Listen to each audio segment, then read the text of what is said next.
Okay, this is the College Prep English class for homeschoolers at EIE. Let's go ahead and share the screen. It'll take a moment.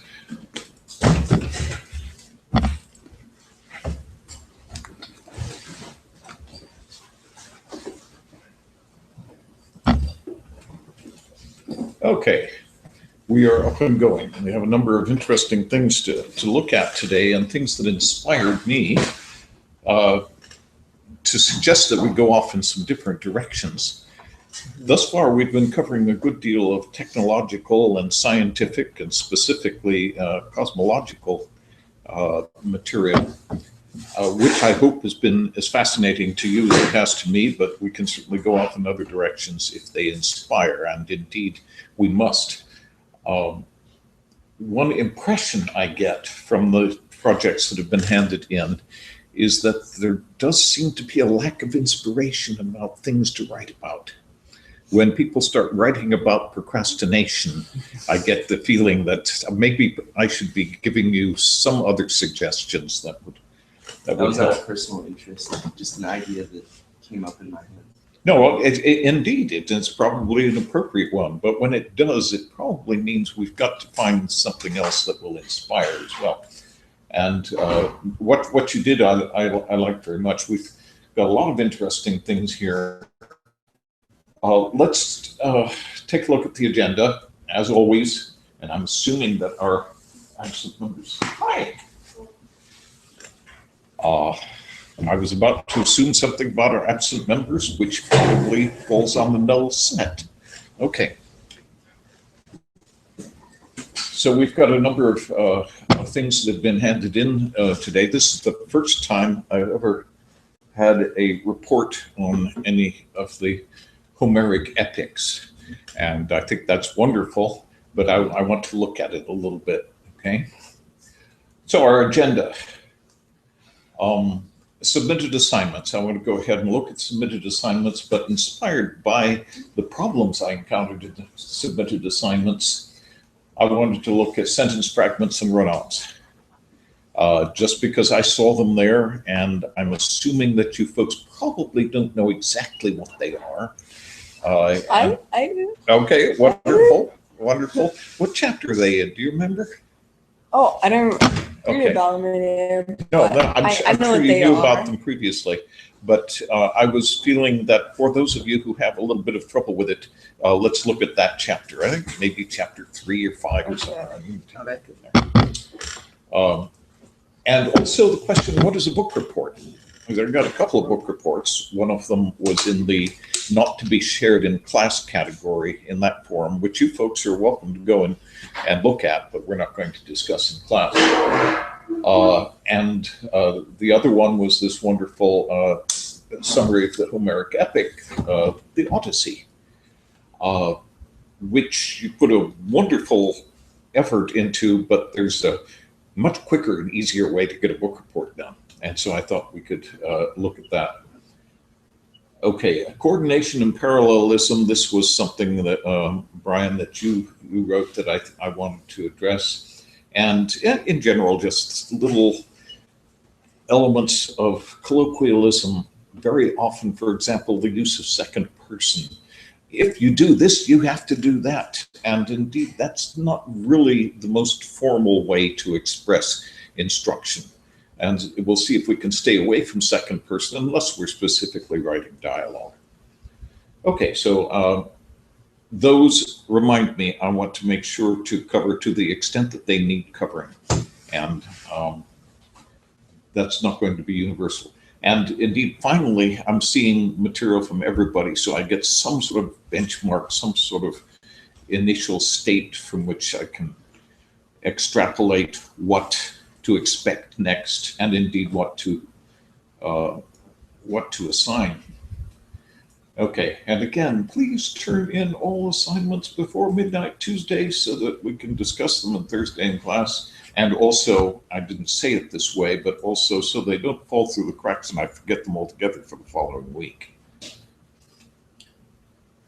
And also, I wanted to ask whether anybody had suggestions for different areas of study. Note that we have gone off into some fascinating directions, and there are some new items up here that we didn't discuss last week, but they're all basically in the scientific directions, which is fine, but there may be other directions that inspire. So let's look at this. I added Neil deGrasse Tyson. He's a rather unusual character in that he does lecture off book. His lectures are unscripted. You can tell because he fumbles quite a bit with his language. I shouldn't say quite a bit because he does a very good job compared to most American academics. But the fact that he does fail in a number of areas makes it very clear that it is improvisatory. He is not on a script. And I admire someone who's willing to do that and confident enough to do it well. Has anybody looked at this one? I posted it end of last week. Yeah, I watched the first two, and they were both generally on the same topic of atoms and how they interact. And his was more about like the universe and oriented towards that. But I think I like the second one better, where he talked about how science was related to creativity. Mm-hmm. And I think I might write about creativity next week. Excellent. Creativity just keeps on popping up in these things, doesn't it? And indeed, I thought it fascinating, some of the things he talked about there. And I'd like to just bring them up and play around with them a little bit. Oh, I think it's after the second one, I forget which one, in which he talks about what is intelligence and what are the chances that were we to encounter another intelligence besides ours, which is very constrained, really. We have this all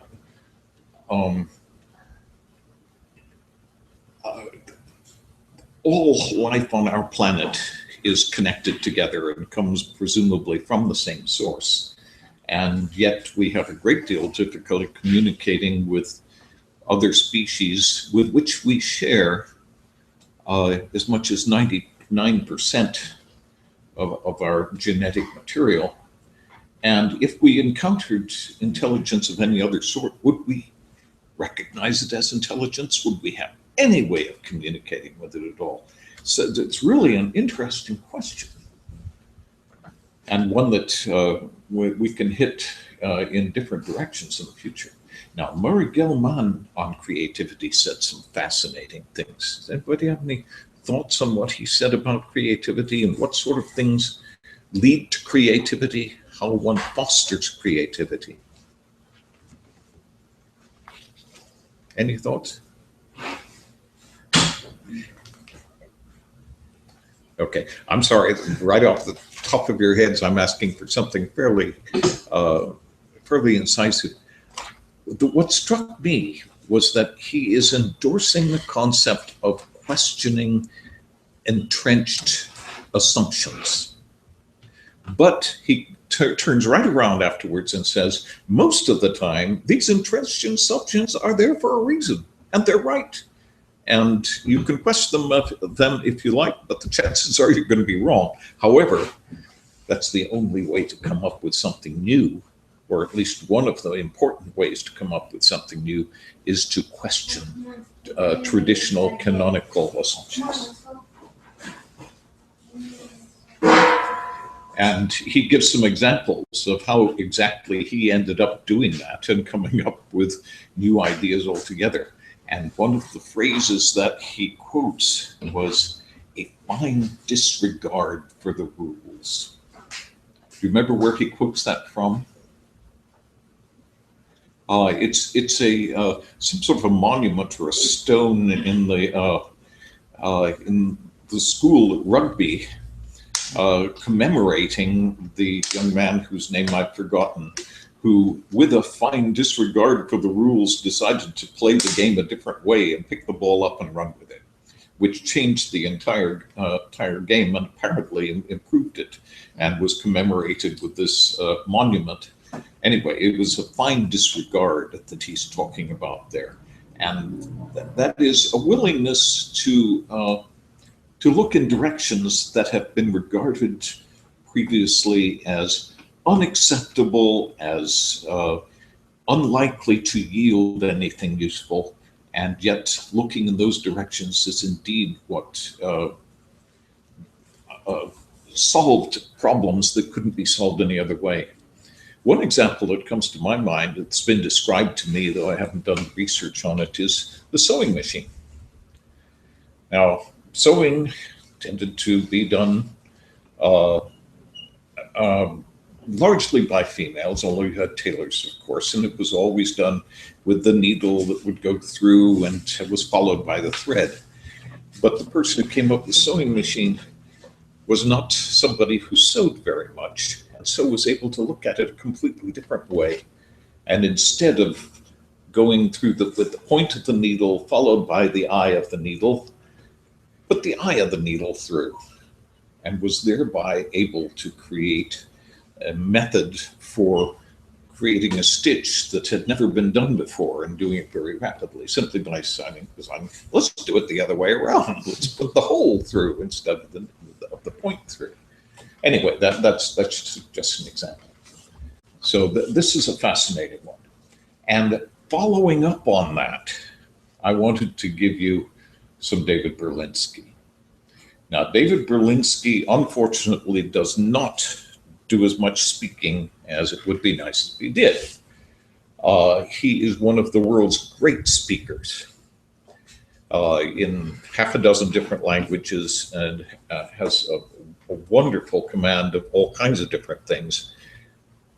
Question? David Berlinski, does he live in France? He does now, yes. Yes, I've heard him before. There was a movie that came out, I think in 2008. It's by a man named Ben Stein. It's called Expelled, and David Berlinski was in it. Very good, exactly. Tell me what you know about Berlinski and his perspective. Well, it was on the movie. It was based on how teachers are getting fired for mentioning intelligent design in a classroom, and he was just commenting on that. And I know that he lives in I think the oldest residential building in what city does he live in? I'm sorry, I don't know. I think Paris or something like that. Paris, but yeah.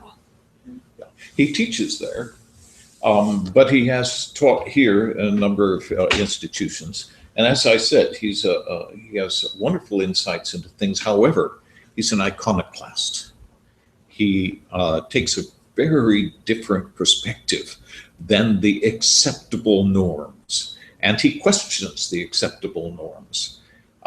Whether he's right or not is a different question altogether, but it's important that we find him going off in the directions that none of the other major scientists will go. Now, strictly speaking, he's mainly a mathematician, although he's gone off into so many other fields. And the reason I like him is he is one of the world's great speakers. You listen to him, it's flawless. He never makes a mistake, and indeed he uses the language to its fullest extent. And so we may find more of his there. This is just a simple discussion of science, philosophy, and society. He has been one of the major responders to the new atheist movement, taking the opposing perspective. And so if you like him, we can find more, but unfortunately he doesn't produce as much as it would be nice if he did. Okay. Ongoing assignments, we've got the applications, essays. Have you folks been reading those? I haven't been going through them in here. I actually read one this week. Very good. Do you feel like telling us something about it? Sure. Let's see. This one was about a guy who was applying, and he wanted to go into medical school.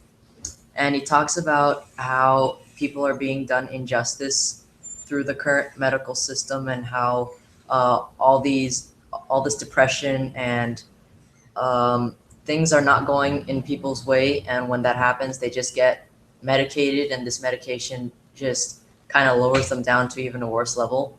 And he explained how if he were to become a doctor, he would try to go against the grain and try to improve people's lives, not just by medicating, but by actually looking at other routes. Mhm. And that was about it. It sounds like very much what we've been talking about up to this point. But Yeah. of course, once someone gets into the medical profession and is inundated by all of the propaganda that comes from the drug companies, Mhm. it's very difficult to take a different perspective at that point. You know, our system is put together on the assumption that you want people to be on drugs, and once you put them on, you expect them to stay on them, and it creates a constant flow of revenue. Okay, that's interesting. And it's nice to see that somebody who writes on that subject and indeed might even retain that perspective would be recognized and appreciated. Mhm. Okay, let me go back up here and go over to our submitted assignments. We've got a number of other things there. Okay, this one is one that Brian handed in last week and I nearly ignored because I forgot about it. Excellent article and information. I haven't had a chance to go off and research this elsewhere, but I'm sure you've done so. Suggestions here is always read your work through aloud. Most of the errors here would become very obvious, and you will find that. We're going to go ahead and look at it. Use appropriate paragraph breaks. You gave it to me in one big clump, and even if one big clump is perfectly acceptable, it might even just fit as a paragraph into something larger. When you're writing something smaller, the paragraph breaks are important. They will definitely give it a better score if you can break it up. So I've suggested breaks in it. And split infinitives, not terribly important. People do them all the time, but it's important to understand them because there are enough people around who regard it still as an egregious error. Okay, the key secret to shedding off unwanted body fat cellulites is cardio. Shedding off. Now here's the question is, we've got this verb shedding. It might be used in a lot of different ways. You can have a dog shedding hair, but the question is shedding off the best way to do it? This is called collocation.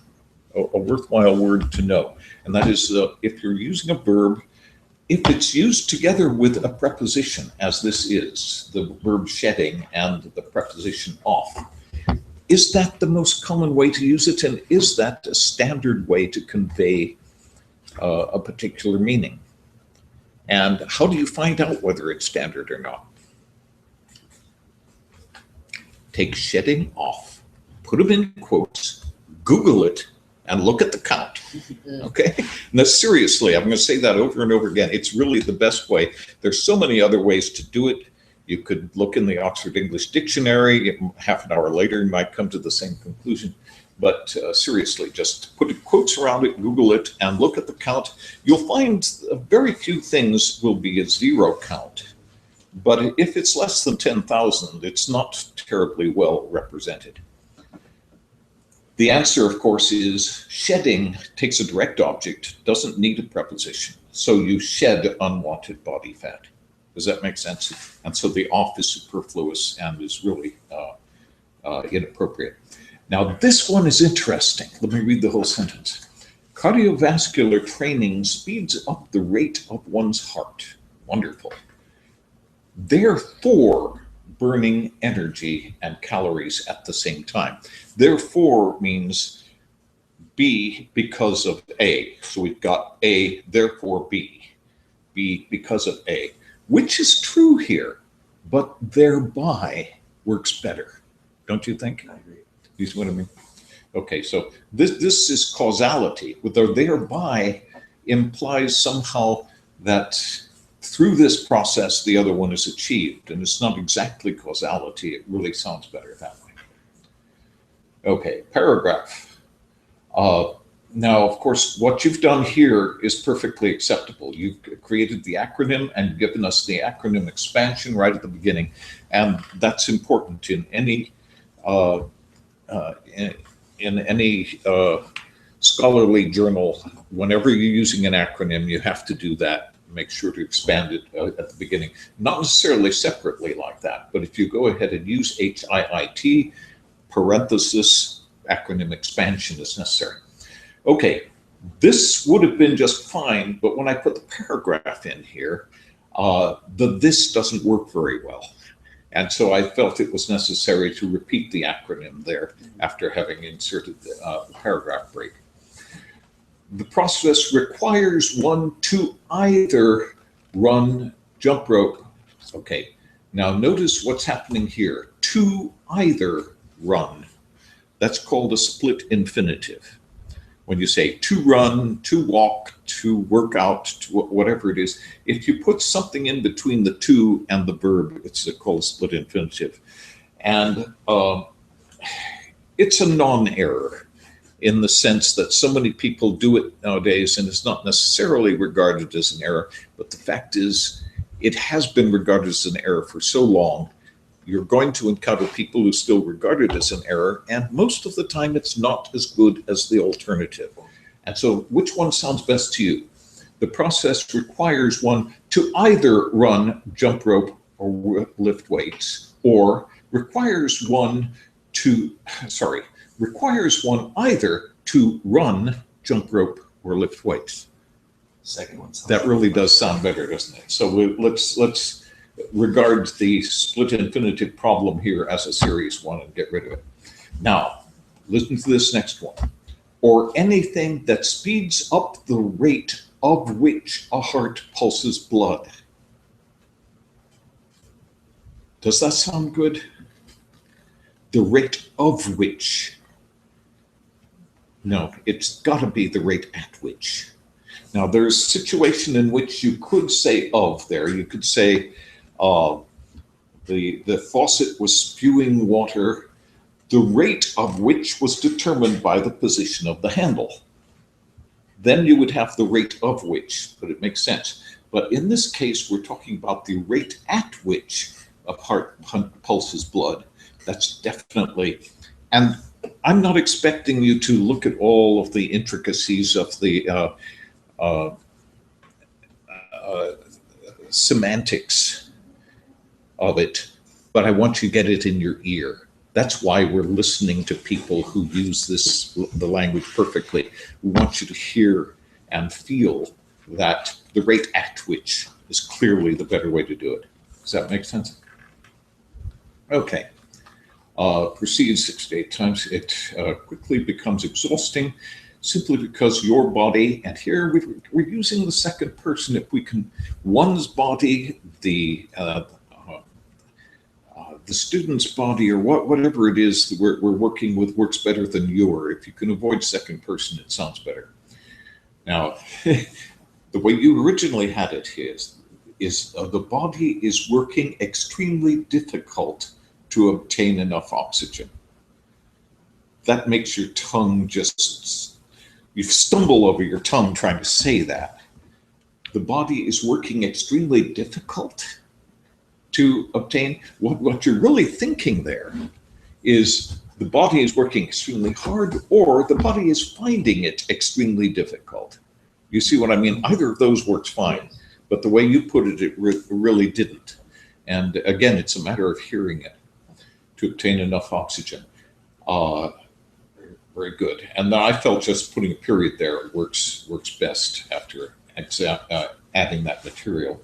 It is also transferring the metabolism to overdrive. Transferring is probably not the perfect word for that.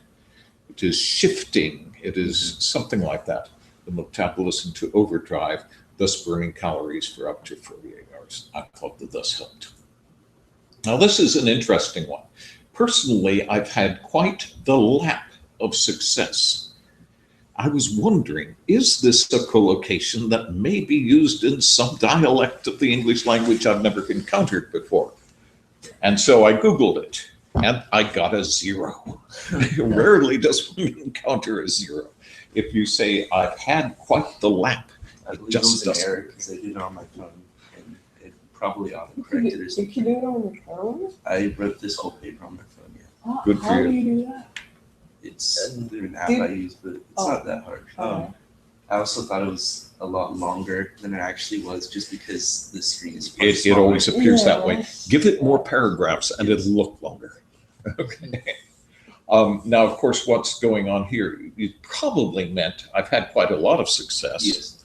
You can be in the lap of luxury, but not in the lap of success, as far as I can tell. Now, that's again a question of collocation. In English, we decide on particular combinations of verbs and prepositions and various other things, and meanings of them. The lap of luxury is well established, but the lap of success doesn't exist at all, as far as I can tell. Okay, the only difference I had here at the end was I would recommend this form of exercise to anybody of any age or size, as which we all have to start somewhere. I didn't understand the which there or why you had it there. Okay, good. If you read it aloud, you're going to have as much trouble with it, I think, as I have. So just taking the which out, and it works fine. Any questions on that? Okay. Now, normally you want to look at a paper and you say it starts with a premise at the beginning, and then we have a justification for that premise, and then a conclusion at the end. And a lot of people will make a big thing about that. But I look at this, and you've really done that intuitively. It's you've set it out very nicely, and it worked fine.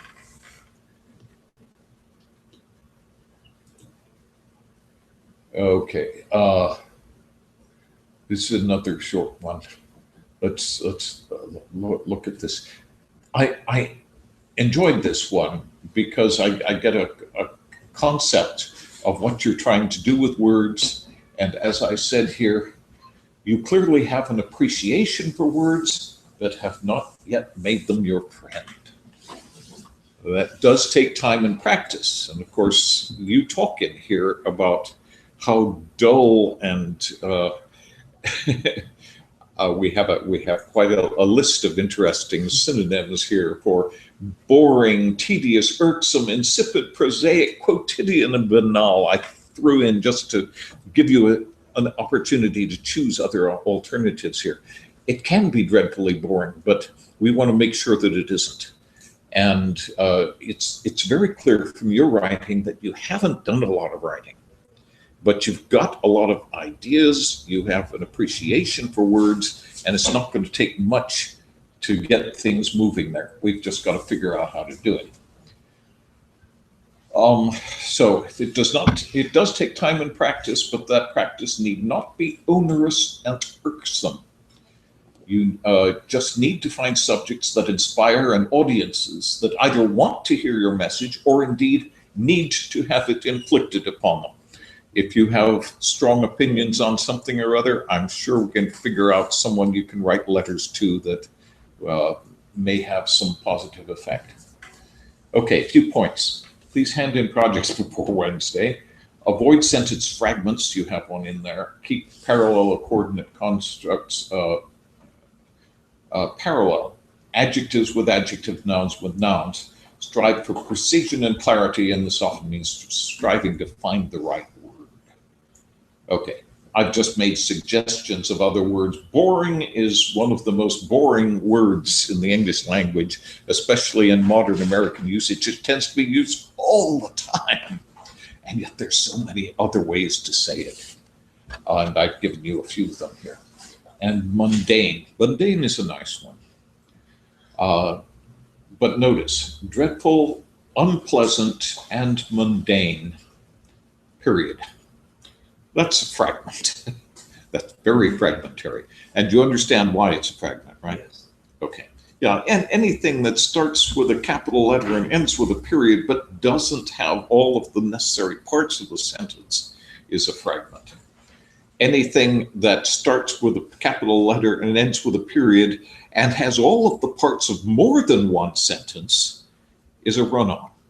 Okay, we'll look at examples of those if you feel we need to. Did you figure out which chapter in the book addresses that? Yes, I think chapter 5, page 79. Okay, please go ahead and look at chapter 5 if you have any questions at all. If you don't have any questions at all, that's fine, but then I hope I don't find any more fragments.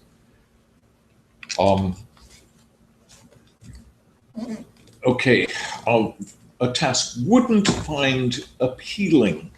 Now, for not finding not appealing, I suggested odious, onerous, distasteful, oppressive. I threw these out, my daughter, and she added repugnant, which is perfect. Okay. And notice here, you've done the therefore and thereby again. Thereby causing a nation sweeping problem known to most as procrastination. That's a nice sentence and it's a nice concept. Okay.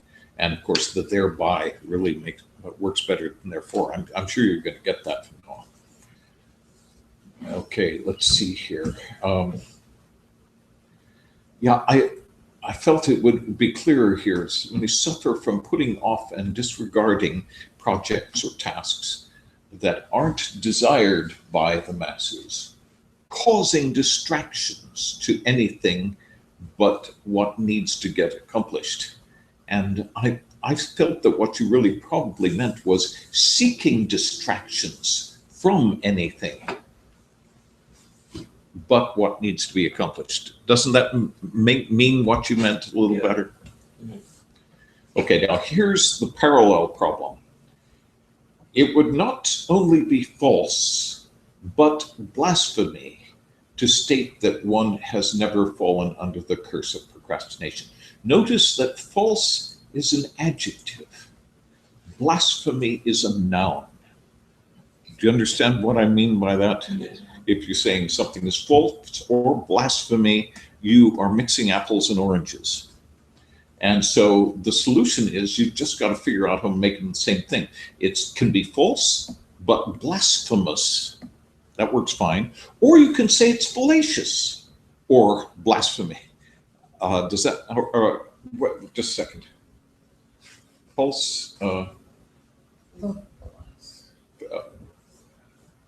fallacious with blasphemy, that works. We could make them both into nouns, in other words. Fallacy or blasphemy would work. You can make them both into nouns to state that one has never fallen into it. Okay. Then simply because it affects the best of people from completing what's important. But that doesn't really work. To affect someone from completing what is important leaves something out in the understanding of the sentence. So affects the best of people, deterring them from completing what is important. You see how that really fleshes it out and makes more sense out of the whole thing.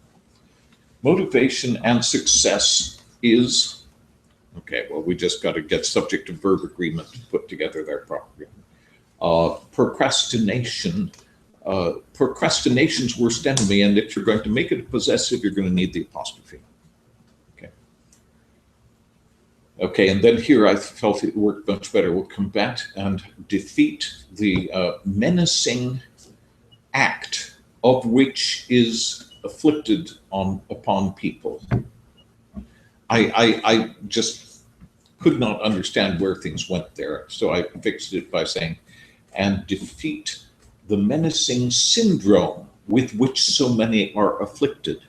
Now, the choice of the word afflicted was exactly right. I can tell where your mind is going, and I could tell it just takes one little step to fix it so that this will work.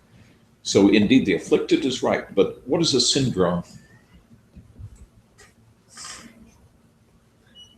It's the symptoms. Sorry, go ahead. It's like a condition that somebody is diagnosed with. Very good. A condition one is diagnosed with. Excellent. Couldn't have put it better. So a syndrome with which so many are afflicted. Right. And that really works out nicely. Stay motivated and diminish. Diminish just wasn't right. Deleterious to slightly better. I'm sure we could play around with that and get it better. And then, yes, we've got something good there. Okay. Now here, I had a little trouble with this. You'll find that the struggle that many have will briefly vanish into oblivion. I had difficulty determining whether briefly meant will vanish quickly into oblivion or vanish into oblivion temporarily, because briefly could imply either of those. They're totally different meanings. Which one were you thinking? Quickly. Quickly, okay. With alacrity, with celerity, if you like. Okay, excellent.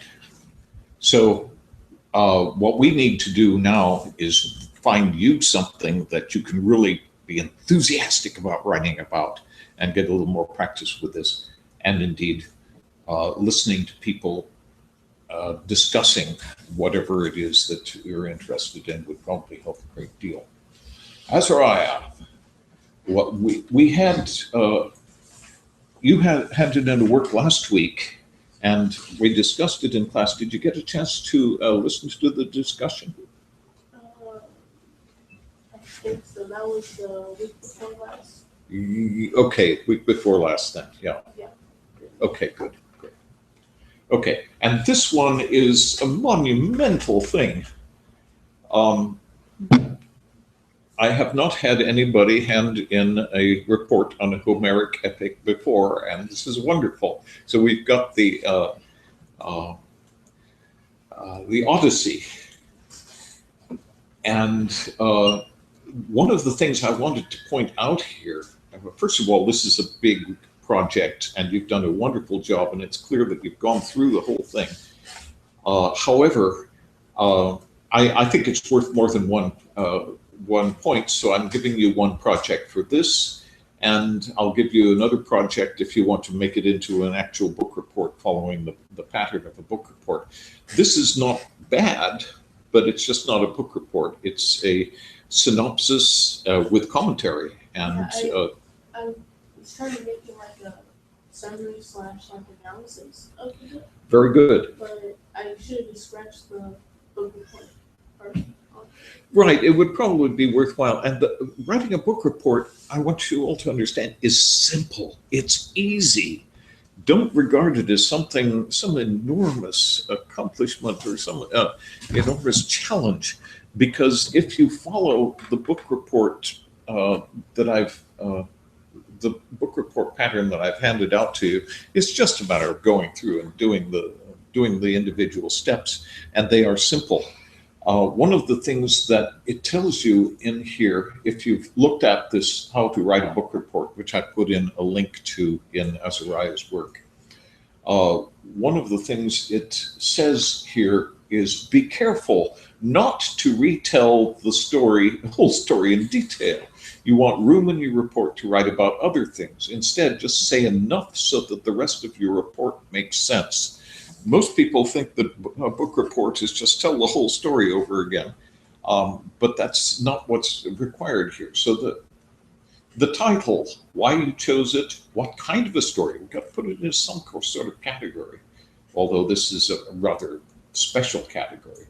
The body, the theme, the setting, the plot, the characters, and then just answer these questions. This makes writing a book report just almost automatic and very simple. But if you leave these out, it's not, strictly speaking, a book report. Okay, so what you've done is fine. The suggestions I had here were very simple. Your writing is very good. Avoid second person, I've mentioned that before.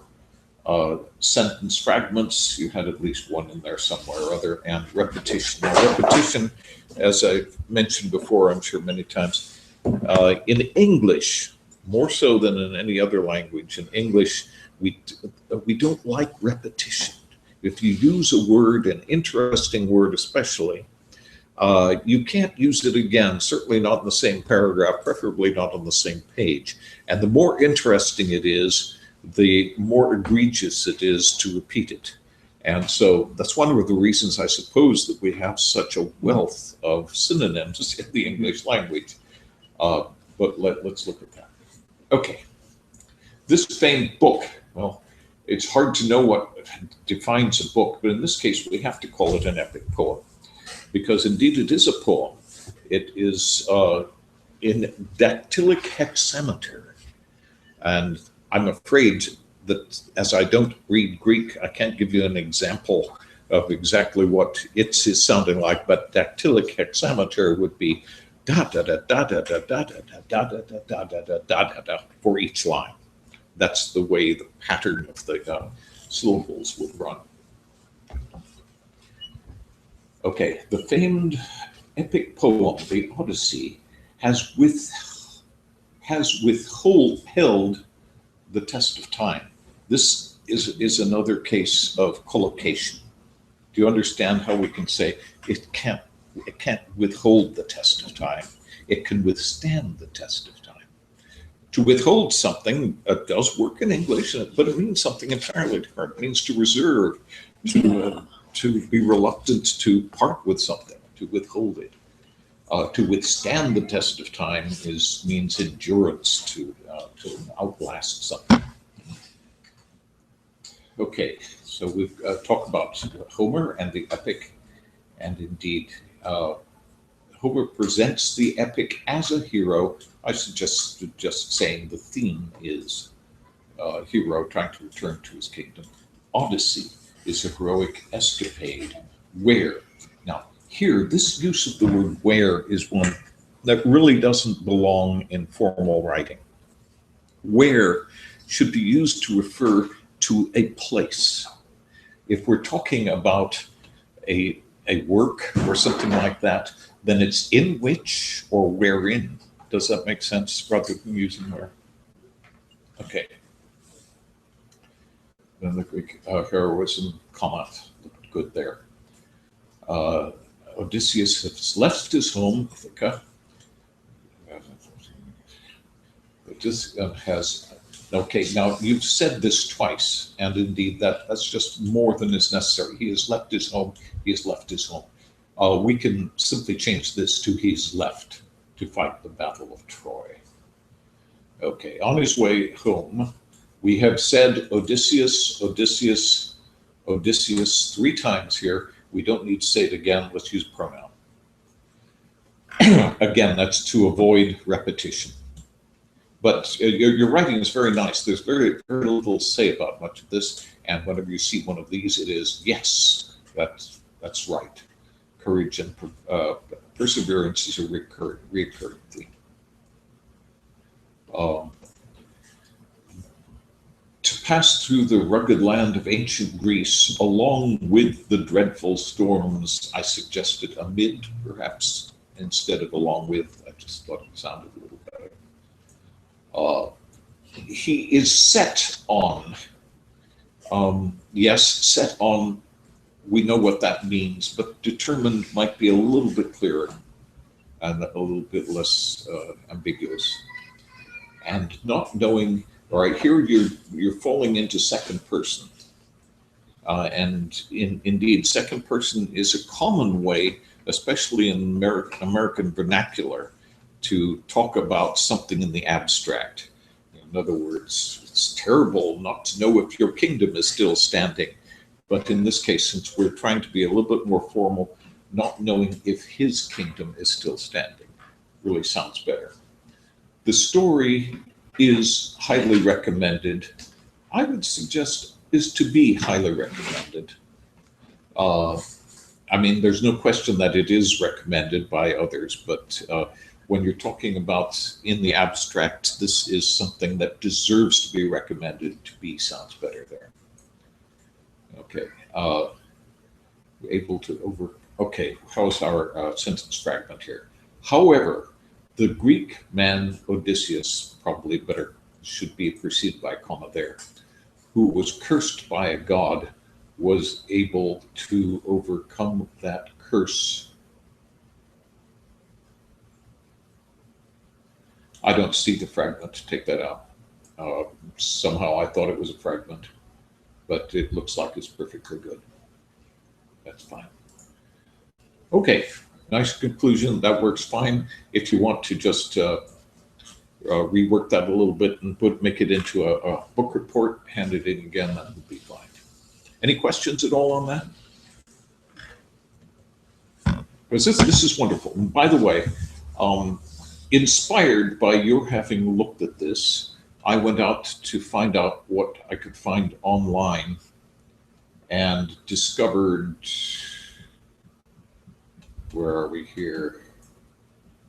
I discovered this on YouTube. Now, there were a number of audiobook versions on YouTube. Some of them were not terribly bad. They were done by volunteers on LibriVox, and LibriVox is a wonderful source. But when you have something like this read by Ian McKellen, that is a find. Who is Ian McKellen? Nobody? Okay. Gandalf? Yeah, he's the one who played Gandalf in all of the Tolkien movies. But he's known better as a Shakespearean actor. Last year we did Macbeth, and he played Macbeth opposite Judi Dench as Lady Macbeth. And that was really, and it was out on YouTube. Marvelous thing when you find these things. Anyway, Ian McKellen is one of the great voices, one of the great Shakespearean actors. And here he reads the entirety of the Odyssey. So as an audiobook, that's just a wonderful thing to turn on. Read the entire book. As far as I can tell, it is the entire thing, yeah. I didn't watch the whole thing, but I'm assuming that it's all there because when I did go and take a look at it, it's a long playlist. And I think it's done chapter by chapter. Let's take a quick look.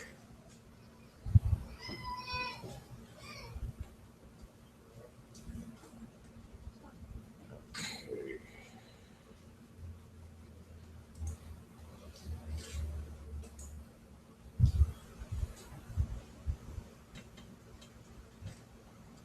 Yeah, here we have it. As far as I can tell, it really looks as though he's doing the whole thing here. So that really looks like a wonderful, wonderful find, and probably worthy of downloading.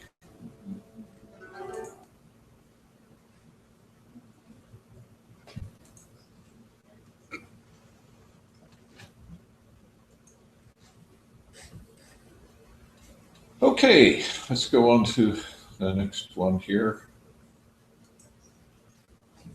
Oh, that's interesting. Okay, I just did that one. Well, let's take a look at that. Azariah has handed in some vocabulary journal. Wonderful.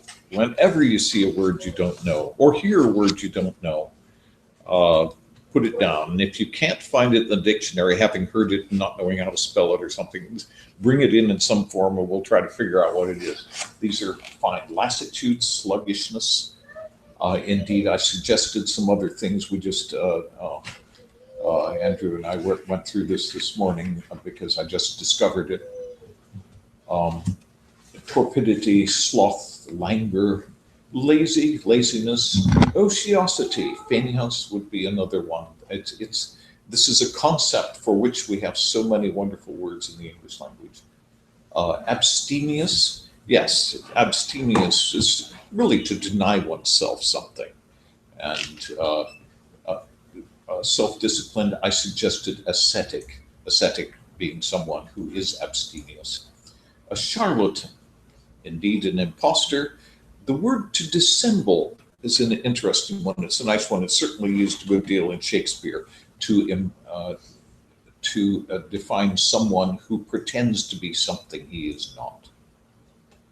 And hedonist, sybarite is another way there. I like to add other possibilities for words because indeed English is just has such a wealth of words, many of which are in common usage, and you will find these used, particularly if you listen to people who really wield the language well, which indeed we are seeking out. Okay, let's see where we are here.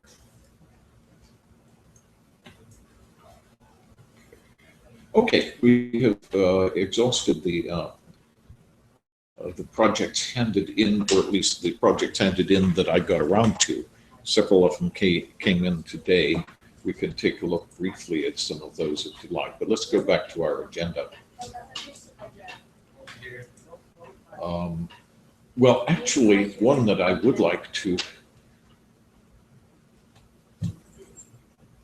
look at is Nicholas's suggested debate topics.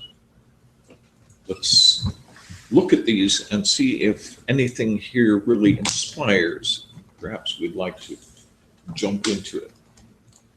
I love to debate. Our debate topics, some of these, ask other people, and so on. So, very good. I'll stay away on things that we can commonly agree on. I think you mean stay away from things, right? Wait. Yeah. Okay. Some of the ideas I had, but didn't think would go was, okay, some is plural, was is singular. We've got to get our subject and verbs straightened out. So some of the things were, should the recreational use of marijuana be legalized? I'll try to stay away from topics that create diversity in the group, but it's a debate. Okay, so well, this is a very interesting one. We've touched on this briefly because Peter Hitchens hit it rather heavily in his speech. He took it from a different perspective. He maintains that it absolutely should not be legalized. What do you feel? What do you folks feel? Do we have a disparity of opinion on that subject? If it has medicinal values, then I say why not? Well, Yeah. it's actually saying here specifically recreational. Recreation. Yeah. And so the question is, should we address it that way, or should we say medicinal? Medicinal, it does have its purpose. It does. It In does the seem to. medicine I have field, relatives that have but that have recreational use, like dry. So previously, I went to Colorado, and marijuana is legal there. You could be driving while, Intoxicated? yes, by the marijuana, and if you did that in California, you would get a DUI. It's Are you saying that in Colorado, driving under the influence of marijuana is acceptable? I'm not sure, but I'm sure people do it. Well, that's really not the same question. It was my understanding, although I think this is very out of date, that there simply wasn't a good way of testing for marijuana influence. And for that was one of the reasons it was kept illegal for so long. Mm-hmm. But I'm assuming that's no longer the case, isn't it? If the officers smell it on you, they can get. Yeah. Or I If they smell it, if the officers smell it, I know here in California, if the officers smell it, if they come on or smell it in your car, and they determine that you're impaired, they will cite you with the DUI. Okay. Is there a test? Is there a chemical test for it? I think there's a urine test for it. Yeah. So there is a chemical test for it. Yeah.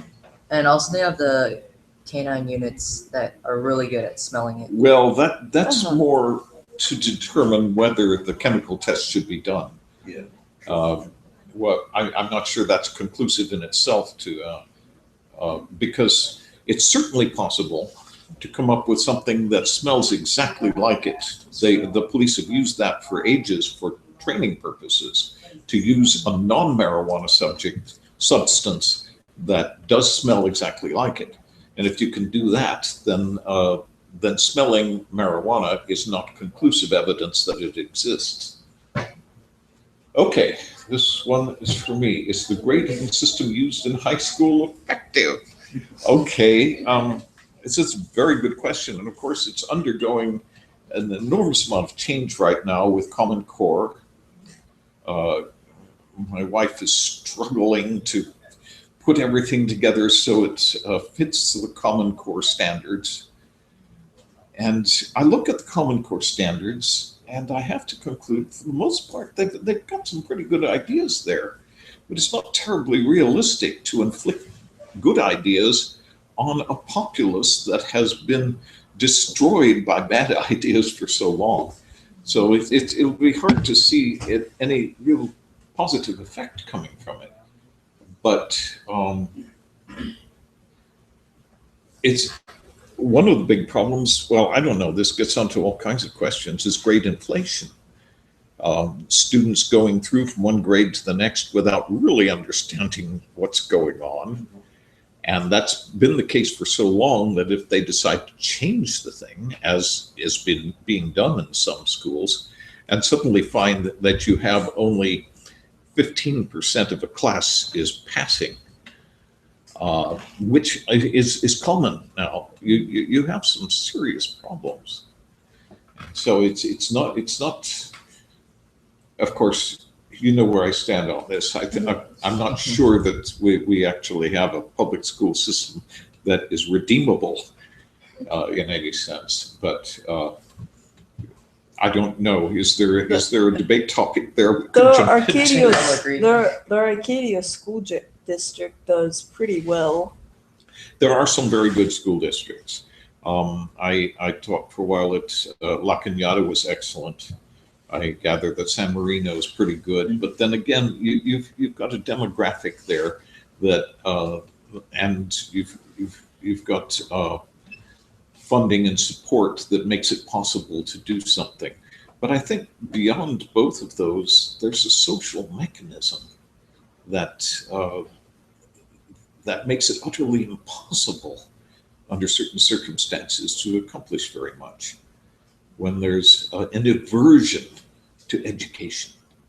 And this is taught in our media. It's really one of the standard punchlines in the sitcom is the aversion that everyone naturally feels to anything that feels at all like academia. And that's a hard one to get over. I think it's one of the great advantages to homeschooling, that indeed we can jump into academics and appreciate them without having this terrible negative reaction. I don't know if there's a debate topic there at all. Does anybody else have any thoughts on that? Okay. Death penalty appropriate, should be banned. It's a good one. It's an important one. You realize, of course, that many countries have banned it, and many countries refuse to extradite to the United States because we haven't banned it. Should cell phones be used during class?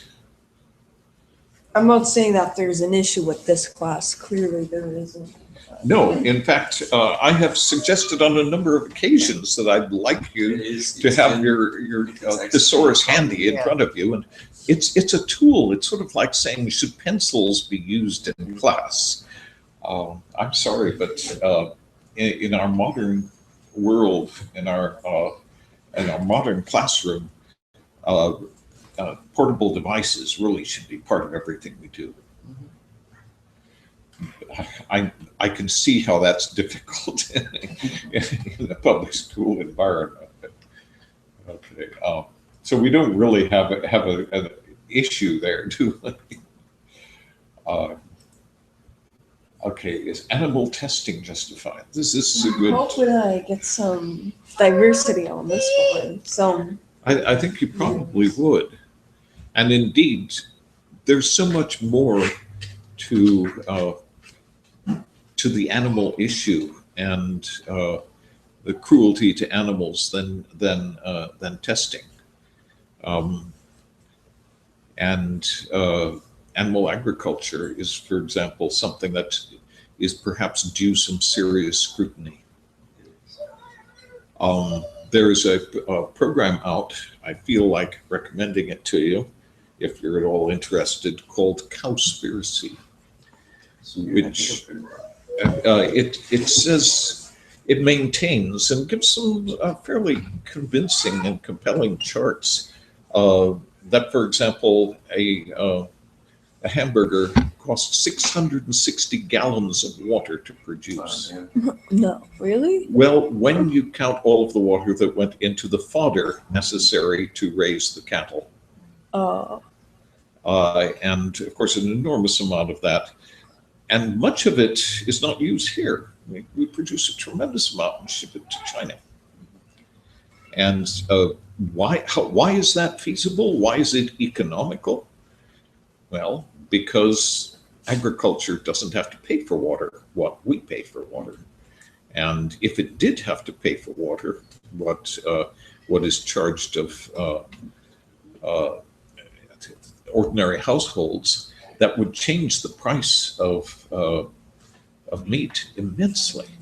It's sort of artificially put together the way. How much of our California water is being used domestically, do you know? It's like less than 10%. It's less than 5%. I also see hypocrisy in the water department. Go ahead. Yes. They keep saying conserve water, conserve water, conserve water. Well, when it does rain, they do absolutely nothing to try and preserve that fresh rainwater. That's just Very, very well. That's just one of them. Very well taken. A point well taken. Indeed, that's one of the difficulties. Is we don't really have a system that takes advantage of water and handles water the way one should in an arid environment like ours. Architecture and civil engineering we use in California is basically based on that which was a standard in the eastern states, which have a completely different environment. Raised beds, for example, to grow things makes no sense whatsoever in our climate. They should be sunken beds where water would collect, for example. That's just one example that's been given. We're doing things in a rather backwards way simply because that's the way it's always been done. And you see that water just running down the gutter.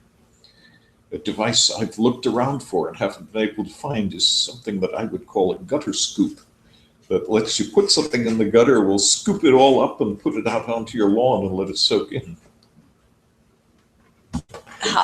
What if you're 200 feet away from the gutter? Well, very good point. It doesn't always work. Doesn't always work, but there are ways to do that kind of thing. I see so much water going down the gutter, much of which is not only when it rains, but when upstream people are watering their yards and not doing it particularly well, they waste an awful lot. Don't you get penalized for washing your car? You're supposed to be penalized for such things now, yes. Where I live, there's a couple of days where you can use water to water. Exactly. It changes in summer and winter, and they define exactly when one can water during the week.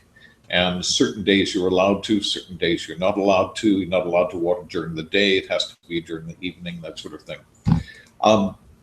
And all of that makes sense. I mean, it's perfectly reasonable to do that. You can keep your plants alive if you want to, and if you're careful doing that. And they do exempt drip watering systems, which I find very useful.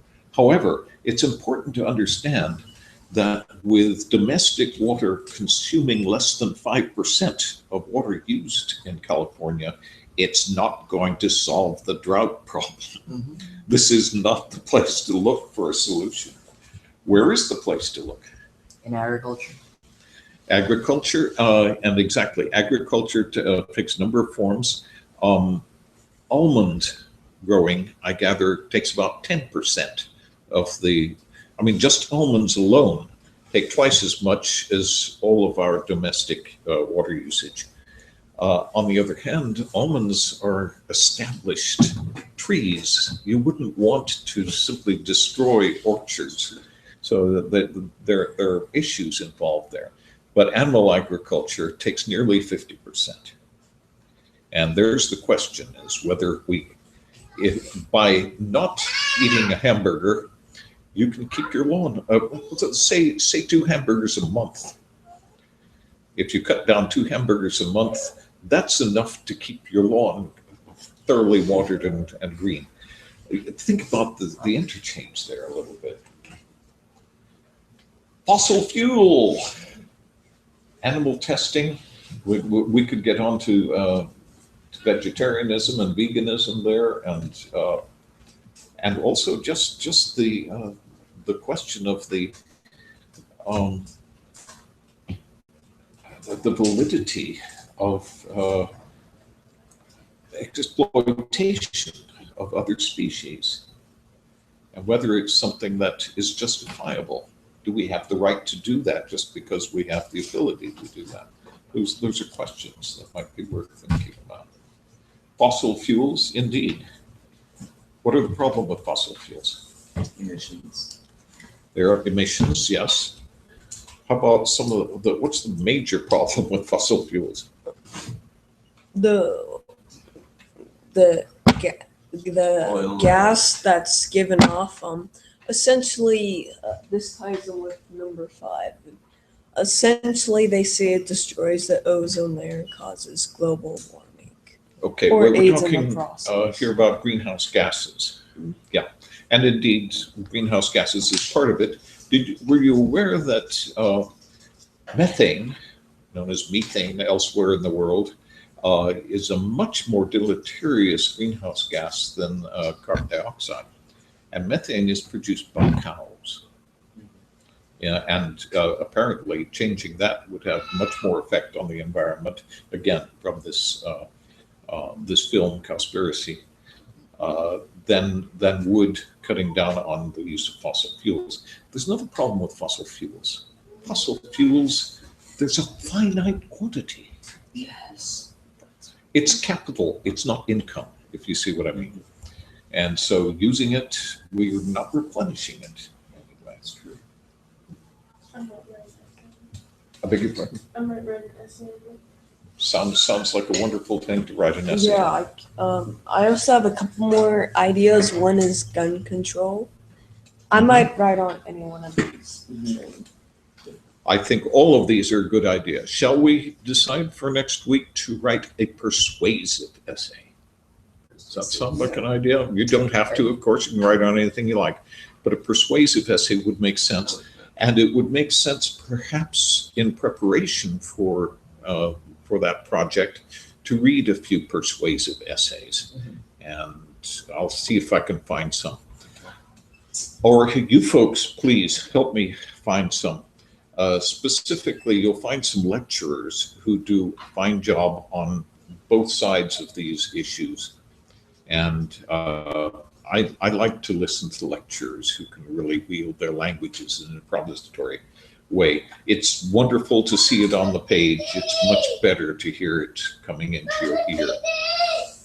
I'm not sure if you've heard of this person, Ben Shapiro. Shapiro is one of the most common Jewish names in the world, so I'm really not sure. Well, I'm not necessarily certain if he wields the English language like you would want, but he's big into politics. He's well known. He graduated from Harvard Law. That's one person. Why don't we just seek him out and listen to him and see how it works? Yes. Yeah. Harvard has produced quite a lot of very nice YouTube lectures of different sorts. You will find them from MIT as well. I found that they are not uniformly excellent, whereas most of the ones you'll get from Cambridge or Oxford are almost ineluctably excellent. We can search around a bit for those, but I'm sure we'll find some very good and very persuasive speeches on these subjects. Thank you very much for posting this. I think it's a great idea. Is there a subject here that we could perhaps, that I could persuade you folks to do an oral presentation on? Doesn't Oral necessarily have to be a presentation. debate, but you could speak in favor of one side or the other of one of these issues.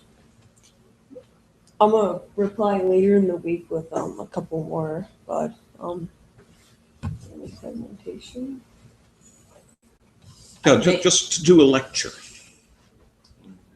Now, a lecture is a challenging thing to do. Note the lectures that we're watching. If we go over here, wherever we are, not there. If we look at Tyson's lectures, he does a really fine job. Gelman, of course, is it's hard to compare them in a way. I mean, he's done his PhD and he has a dozen honorary, but Gelman is really extremely well educated in so many different languages, and he uses in his speech a number of words which I say, oh my goodness, I haven't heard somebody use that before outside of Shakespeare. He does some wonderful things with that, as does Berlinski. Berlinski really handles his language superbly. Let's listen to all of those. Now, The Inexplicable Universe by Tyson comes up with some wonderful, very interesting things, but they are not necessarily kind to religion. And you'll find this is almost universal among most cosmologists. And for that reason, I threw in Berlinski, who tends to go off in other directions and questions what is generally acceptable. So I want to have, please, when you're listening to things, don't necessarily regard its content as an endorsement by the teacher. I just want you to listen to the language and think about it. And we'll find things that are contradictory to as much as possible and be able to make our own decisions on what is and is not feasible. Does anybody have any other directions that, first of all, have you all watched everything up here? I watched 2 of the 3. Okay, so I'll leave The Inexplicable Universe up there. What about Gelman on creativity? I've seen part of it. Should I leave that up for another week there before putting it into old things? Now, Berlinski is fairly new. Has anybody watched that? No. Okay, do watch that and feel free to find other material. Unfortunately, as I said, he hasn't spoken as much as I'd like. Good writers are really one of the best sources of good lectures. And the lectures tend to be free when you've got a writer on a book tour who is promoting his book. And Berlinski does write consistently. There are a number of others that I'd like to bring up here at some point. We didn't even get a chance to look at Hitchhiker's Guide. How far have you got into that?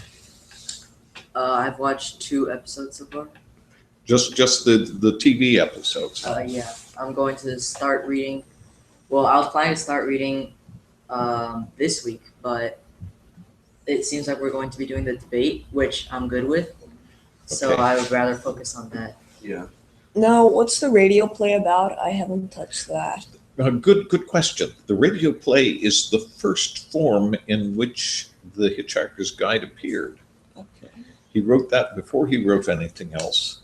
And I remember listening to it sort of accidentally on PBS when it was first being broadcast, and I could not believe it. I had never heard anything as beautifully done as that. I think still it's the best version of all of the different versions. Now, when he wrote them, he made a point of making sure they didn't say the same thing. They aren't the same stories. They're sort of the same stories, but they go off in different directions. The radio play has a lot of parts in it that don't appear in the book or in the movie or anything else. There's an entire section of chapters on Arthur Dent and the New Dramatic Cup in a civilization that it doesn't even appear in the other versions. So I suggest the radio play. I think the radio play is one of the best. Okay, now I'll leave it up there, but one of my suggestions was perhaps we'd like to bring some of that in and do a recitation of some sort. Does that appeal at all?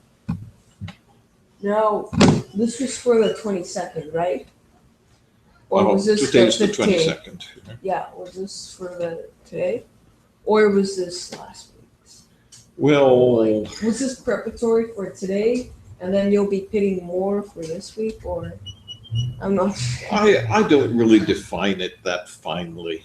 What I'm rather hoping is that everything up here people have looked at.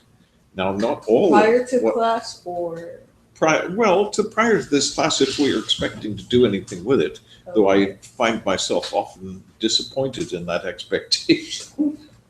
We'll just do what you can with it, okay? And if I come up with something interesting and throw it up there, see if you can get to it. If you can't, that's fine. Has everybody finished BBC series on the atoms? Just 3 episodes of that. Have you? Okay. Did you take notes? Who took notes? I wasn't very inspired by it, so. You weren't? Yeah. Okay. Well, it's useful thing. It's useful material to know.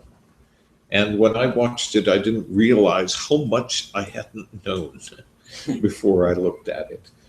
Specifically about who came up with what and what had been disproven and superseded by later developments, and who had made the major contributions. I never realized that Feynman had contributed as much as he did. I've read Feynman's book, his biographical book. It doesn't even bother to mention it much in there. But indeed, he made major contributions, as did Gell-Mann, as did Schrödinger and Heisenberg and Bohr. And so what I was expecting here was to say, okay, Bohr, dates of activity, his contribution, whom did he work with? And that would be a really nice, useful chart if you're going to do anything at all with science and specifically physics. It's a nice background. So I'd like to suggest that. now, Yes. the standard essay, it's 5 paragraphs, right? Generally, the 5-paragraph essay is the Intro and 3 body and conclusion. right. The introduction, then 3 generally supportive information and examples in 3 paragraphs, and then a conclusion. I could do that. Okay? Yeah, very good. I'm sure you can all do that, but it takes practice to get good at it. And so practice involves a couple of things. One of them is sit down and write, and a little bit of feedback here in class will probably help you with that a little bit. But also look at other people who are doing it. Look at other brilliant writers. Now let me show you some things here. I haven't assigned them, but we could. Here under literature and writings, Eagleton, one of the great writers in the English language and a wonderful speaker. I wish he would speak more. He's a literary critic, really, but his writing is absolutely superb. But you'll notice in the writing of really great writers, it's not going to be a 5-paragraph essay. And it's not necessarily even going to be a clear exposition and conclusion with interstitial support paragraphs. It's more intuitive, and they'll go off in different directions and they'll do it differently. I've even seen sentence fragments and run-ons among some of the greatest writers out there. And I realize sentence fragments and run-ons are going to cost you points if you had them in high school, but that's not the real art of writing. The real art of writing you get by reading the writing of the artists. So Eagleton is one example. I will find more if you'd like. I have in my other classroom collections of essays and papers by Eagleton, by Berlinski. Berlinski has written a number of them, by Hitchens, who has written just thousands of articles, all of which are just beautifully done. If you'd like more of those, I will dig them up and put them up there. Okay, you can find them yourselves too, I'm sure. But read the people who can really write. It makes a difference. Okay, where were we here?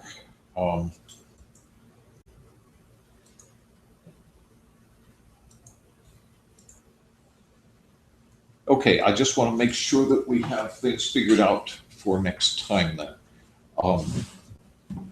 The taxonomy of comedic devices I'll probably relegate to old assignments for next week.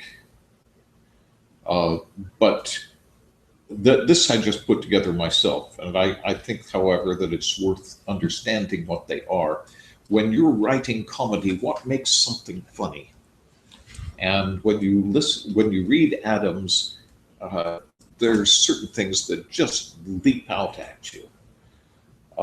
And I put these into various categories here, which some people would look at and say, oh, that's blasphemy.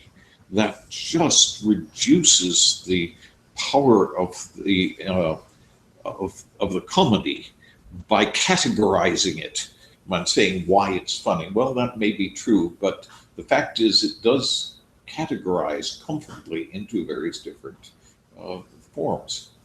So self-referential language, for example.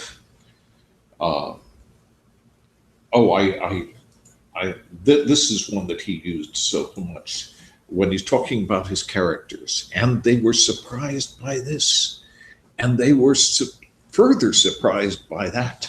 But when he saw this one, he found surprise was no longer adequate, and he was forced to resort to astonishment. Do you understand what's going on there? Yes. Because he's not talking about somebody being surprised or astonished at something. He's talking about the language he is using himself. Yeah. It's self-referential language. And it's absolutely delightful. You can't do it on every page. It would become very, very old very quickly. But it's delightful the way he does it. Don't believe anything you read on the net, except this. Well, including this, I suppose. I think that's wonderful. Here's the use of an idiom, which is well established and recognizable, but can be expanded and used in a different way. Let's think the unthinkable. Let's do the undoable. Let's prepare to grapple with the ineffable itself and see if we may not F it after all. Do you see what he's done there? Mm-hmm. He's taken a word that is used only in its negative and using it in its positive manages to make a comedic device out of it. Something that's ineffable, well, you don't F anything, at least not in that sense. Again, we come across something that's only used in the negative form here. I could see that, if not actually disgruntled, he was far from being gruntled. You see the device there. Okay, so just some examples of things. Personification, literal use of an idiom. Take a look at these. You'll find that if you're at all interested in writing comedy, they might be very useful. Okay, have we figured things out for next week? What are we doing? I was planning to, well, now I'm planning to write a report on the gun laws and whether it should be banned or kept. Okay. Do that. And I thought that'd be a pretty cool topic.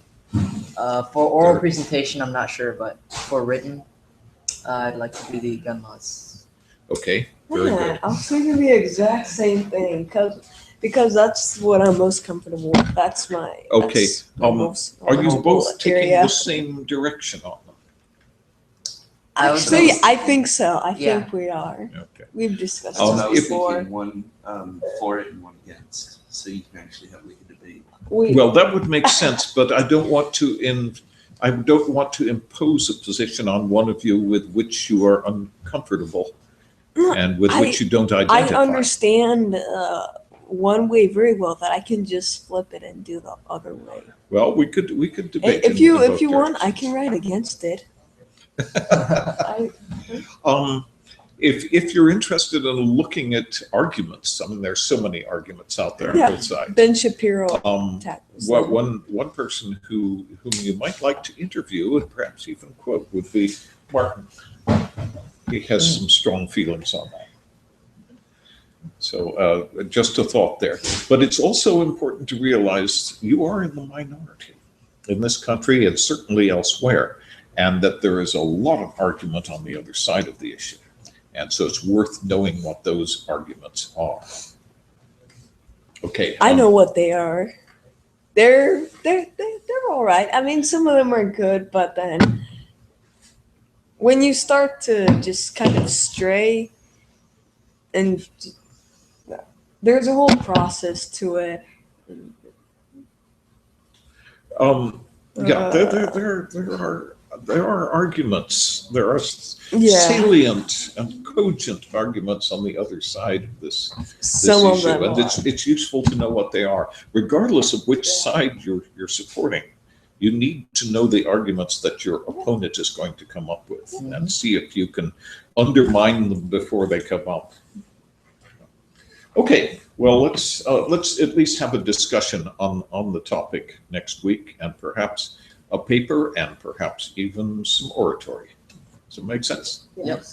Anything else, come up with it, suggest it, and I'll see if I can find it, and I'll fumble around with what I've got here and see if I can update that.